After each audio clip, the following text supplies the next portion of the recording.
नमस्कार, मेरा नाम ज्ञानेश्वर है और आप देख रहे हैं लाइव सिटीज।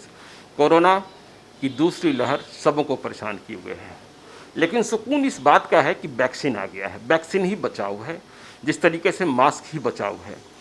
लेकिन वैक्सीन को लेकर भी कई तरीके की चर्चाएं चलती रहती हैं। हमें तो अपने वैज्ञानिकों पर भरोसा करना है, लेकिन ये खबरें भी आम होती हैं कि वैक्सीन लिया, इसके बाद फिर से कोरोना पॉजिटिव हो गए।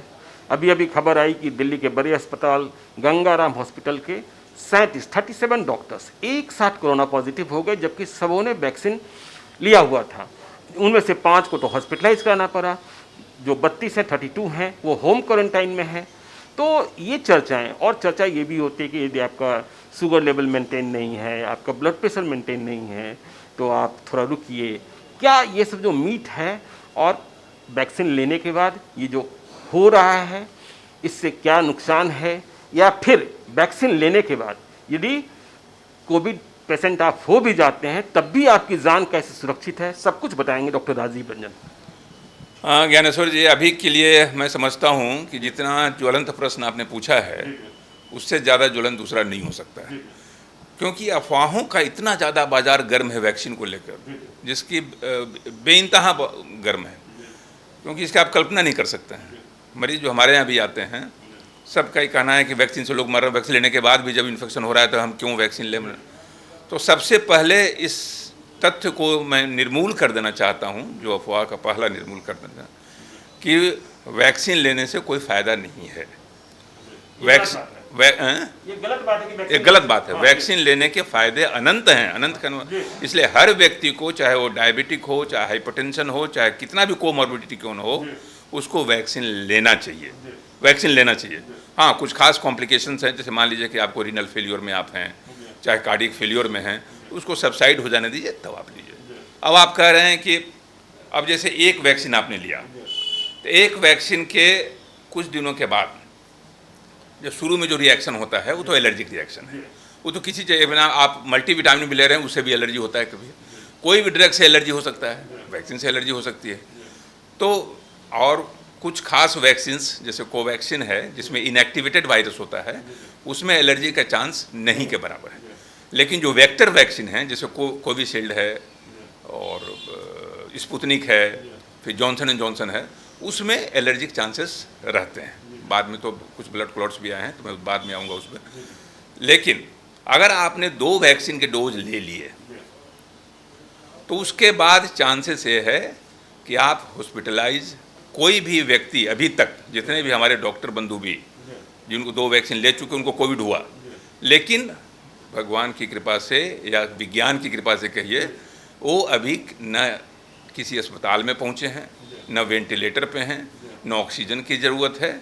इन्फेक्शन हुआ, इसको ब्रेक थ्रू इन्फेक्शन कहते हैं। अगर 2 वैक्सीन लेने के 14 दिन के बाद अगर आपको इन्फेक्शन हुआ, 14 दिन के पहले अगर हुआ, तो ब्रेक थ्रू नहीं है। हो सकता है कि वो अंदर आपका वायरल इन्फेक्शन रहा हो, आपने इन्फेक्शन लिया, वही वायरल प्रोलॉन्ग कर गया, वो आपको आ गया।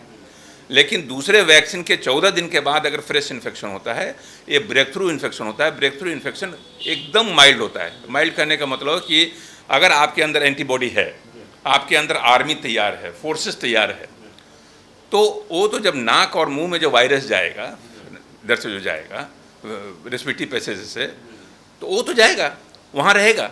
और आप तो ले रहे हैं PCR, RT-PCR कर रहे हैं, यहाँ का स्वाब ले रहे हैं, नेजल ओरोफेरिंजियल स्वाब ले रहे हैं, तो वहाँ जो वायरस बैठा हुआ है वो तो पॉजिटिव रिजल्ट दे देगा।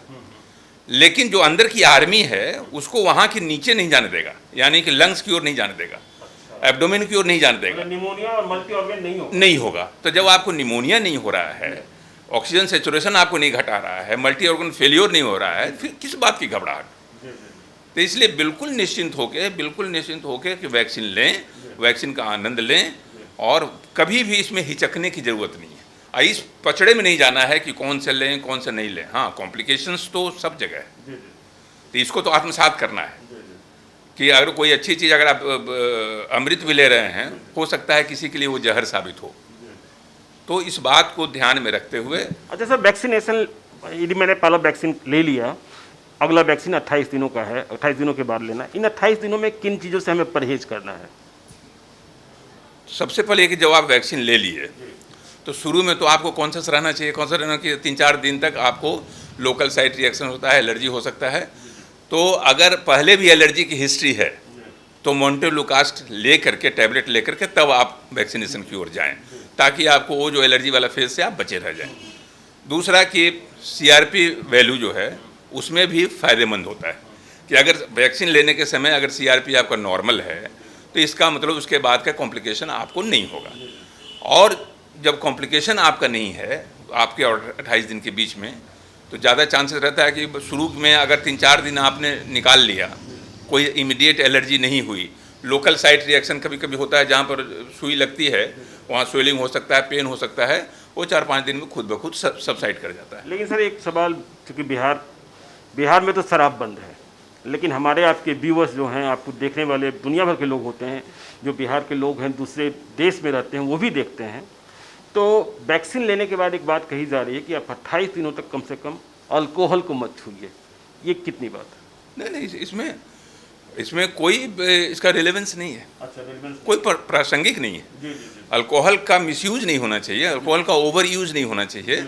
अगर आप 2 पैक अल्कोहल ले रहे हैं और हेल्दी पैमाने पे ले रहे हैं, आपको कोई लीवर की बीमारी नहीं है, कोई हार्ट की बीमारी नहीं है, फैटी लीवर नहीं है, जिससे हाँ, अगर आप हार्ट का आप कार्डियोमायोपैथी है, हार्ट के मरीज हैं, फैटी लीवर है, सिरोसिस है, उसमें अगर आप अल्कोहल ले रहे हैं तो वो जो ऑर्गन डैमेज करेगा उसको, क्योंकि आप अगर दोबारा ब्रेक थ्रू इन्फेक्शन भी होगा वैक्सीन के बाद तो आप उससे बच नहीं पाइएगा।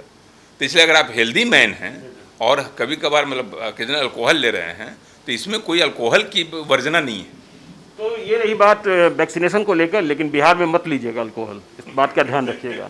बाहर जो करना है कीजिएगा, लेकिन वैक्सीन को लेकर जितनी जो भ्रांतियां हैं कि शुगर वाले क्या करें, बीपी वाले क्या करें, तो डॉक्टर राजीव रंजन बिहार के सबसे भरोसेमंद डॉक्टरों की श्रेणी में शामिल, उन्होंने आज स्पष्ट किया है। हम इनके साथ आगे भी बने रहेंगे। आप देखते रहिए लाइव सिटीज़ को। यदि अब तक आपने हमारे यूट्यूब चैनल को सब्सक्राइब नहीं किया है तो जरूर कर लीजिएगा, और यदि इस वीडियो को आप फेसबुक के माध्यम से देख रहे हैं तो पेज को लाइक कीजिएगा, ट्विटर पर भी हमें फॉलो कीजिए। धन्यवाद।